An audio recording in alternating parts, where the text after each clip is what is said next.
शामिल थे, उन्होंने किसी ने भी आंदोलन को हिंसक नहीं बनाया था। एफआईआर हुई, उसमें हुई है, बहुत से लोगों पे हुई है जो हम समझते हैं ठीक नहीं है। तो जो जगत जी ने आज बताया ये भी आंदोलन का एक हिस्सा है, क्योंकि हम लोग एक डेमोक्रेसी में रहते हैं, तो कानून जैसे चलेगा उसके हिसाब से हमें भी चलना ही पड़ेगा।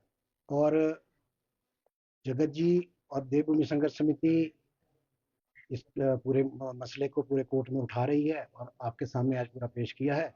ये भी इसका ही हिस्सा है। अब देखते हैं, जैसे 15 मार्च का उन्होंने कह दिया है कि 15 मार्च को ही गया, तो अब ये क्योंकि अभी 21 तारीख को ये फैसला आया है, तो इसमें हम लोग बैठेंगे। और अभी मुझे हम भी चाहते हैं कि चलो एक बार इनको चांस दे दिया जाए कि क्या ये कागज दिखाना चाह रहे हैं, क्योंकि इतना तो निश्चित है कि मस्जिद टूटेगी। 3 मंजिल उन्होंने अधूरी तोड़ी है, 2 मंजिल और भी टूटेंगी, क्योंकि वो मालिकाना हक प्रदेश सरकार का है। तो हमारा सिर्फ चिंता ये है कि आप बाकी प्रदेश में देख लो, आप उत्तर प्रदेश में देख लो, अगर कहीं पर भी पता लगता है कि ये मालिकाना हक सरकारी है या इलीगल कंस्ट्रक्शन है, इमीडिएटली उसका पानी बिजली काट के इवन ध्वस्त कर दिया जाता है। इतना लंबा सब समय हो गया, सारा कुछ प्रूव हो गया है कि ये मालिकाना हक सरकार का है, तो सरकार उसको ध्वस्त करके या अपने अधीन क्यों नहीं कर दे रही है।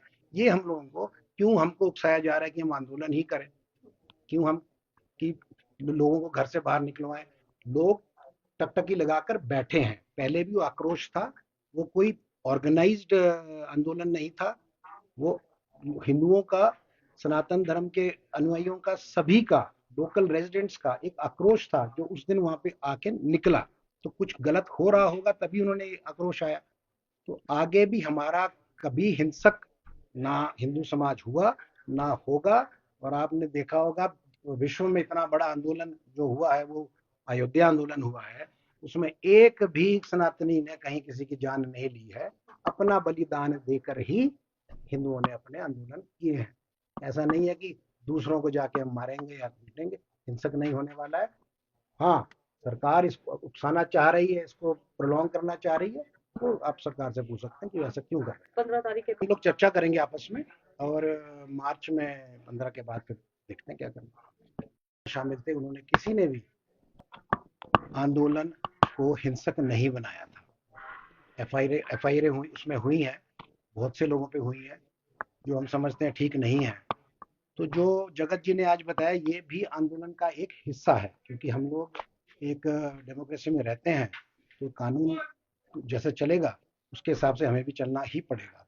और जगत जी और देवभूमि संघर्ष समिति इस पूरे मसले को पूरे कोर्ट में उठा रही है और आपके सामने आज पूरा पेश किया है। ये भी इसका ही हिस्सा है। अब देखते हैं, जैसे 15 मार्च का उन्होंने कह दिया है कि 15 मार्च को ही गया, तो अब ये क्योंकि अभी 21 तारीख को ये फैसला आया है, तो इसमें हम लोग बैठेंगे। और अभी मुझे हम भी चाहते हैं कि चलो एक बार इनको चांस दे दिया जाए कि क्या ये कागज दिखाना चाह रहे हैं, क्योंकि इतना तो निश्चित है कि मस्जिद टूटेगी। 3 मंजिल उन्होंने अधूरी तोड़ी है, 2 मंजिल और भी टूटेंगी, क्योंकि वो मालिकाना हक प्रदेश सरकार का है।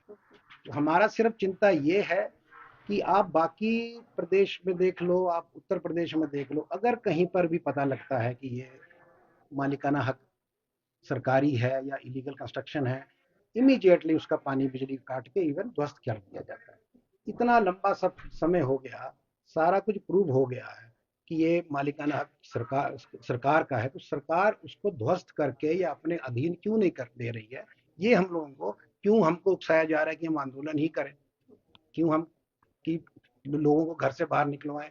लोग टकटकी लगाकर बैठे हैं, पहले भी वो आक्रोश था, वो कोई ऑर्गेनाइज्ड आंदोलन नहीं था, वो हिंदुओं का, सनातन धर्म के अनुयायियों का, सभी का, लोकल रेजिडेंट्स का एक आक्रोश था जो उस दिन वहां पे आके निकला।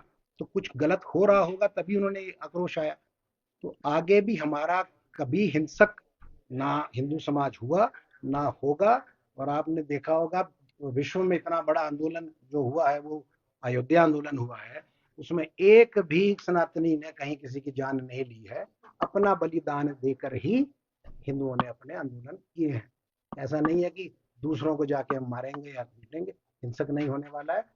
हाँ, सरकार इसको उकसाना चाह रही है, इसको प्रोलॉन्ग करना चाह रही है, तो आप सरकार से पूछ सकते हैं कि ऐसा क्यों कर रहे हैं। 15 तारीख के हम लोग चर्चा करेंगे आपस में, और मार्च में 15 के बाद फिर देखते हैं क्या करना। जो पिछले तकरीबन 60 बरस से जो जमीन वक्फ बोर्ड की नहीं है और ना हुई है, और पिछले 15 साल से वक्फ बोर्ड जिस जमीन का मालिकाना हक कोर्ट में नहीं बता पाए हैं,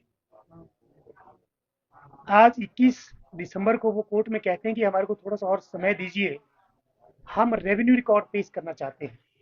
हमने अभी जो आपको जमाबंदियां दिखाई, वो जमाबंदियां हैं जो वक्फ बोर्ड ने स्वयं कोर्ट के अंदर दाखिल की है अपने जवाब के साथ, और जिसमें रेवेन्यू रिकॉर्ड के मुताबिक हिमाचल प्रदेश सरकार प्रॉपर्टी की मालिक है और अहले इस्लाम जो है कास्ट कब्जे में है।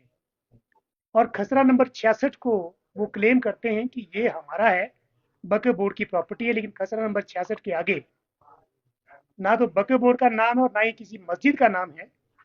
और हम बार बार कोर्ट को ये कह रहे हैं कि सर, जब इनके पास कोई रेवेन्यू रिकॉर्ड नहीं है तो इनका मैप अप्रूव नहीं हो सकता है, क्योंकि as per the bylaws of the HPMC act सबसे पहले मैप को अप्रूव करवाने के लिए आपके पास रेवेन्यू रिकॉर्ड का होना जरूरी है, आप मालिक होना जरूरी है जमीन का, जो वो नहीं है। तो अब ऐसी भी क्या मंशा है HP वक्फ बोर्ड वाले, क्योंकि उनकी कथनी और करनी में बहुत फर्क है, वो बोलते हैं और मुकर जाते हैं, और इसके बाद जो है हो सकता है कि किसी भी तरह से हो इस रिकॉर्ड में टेम्परिंग करवाना चाहते हो, किसी भी तरह की उनकी कोई और मंशा हो। तो मेरा मानना ये है कि जो सारा रेवेन्यू रिकॉर्ड जो कोर्ट केस की फाइल में है, उस रिकॉर्ड में किसी भी तरह की टेम्परिंग अब ना हो, और हम आपके चैनलों के माध्यम से रेवेन्यू एजेंसीज, हमारे डिप्टी कमिश्नर साहब, हमारे DPRO साहब, हमारे SDM साहब, हमारे तहसीलदार साहब, कानगो और पटवारी लेवल तक के जो ऑफिसर है हमारे, हम उनसे आग्रह करेंगे कि किसी भी तरह की टेम्परिंग करने की कोशिश इस रेवेन्यू रिकॉर्ड के साथ ना करें, क्योंकि ये revenue record already on record है और कोर्ट केस की फाइल में है। और मुझे लगता है कि आप कोर्ट को और इनसे रेवेन्यू रिकॉर्ड की डिमांड वैसे भी नहीं करनी चाहिए, क्योंकि पिछले 60 बरस से जो रेवेन्यू रिकॉर्ड दिखा रहे हैं उसके मुताबिक हिमाचल प्रदेश सरकार इस जगह की मालिक है, वक्फ बोर्ड नहीं। जो पिछले तकरीबन 60 बरस से जो जमीन वक्फ बोर्ड की नहीं है और ना हुई है,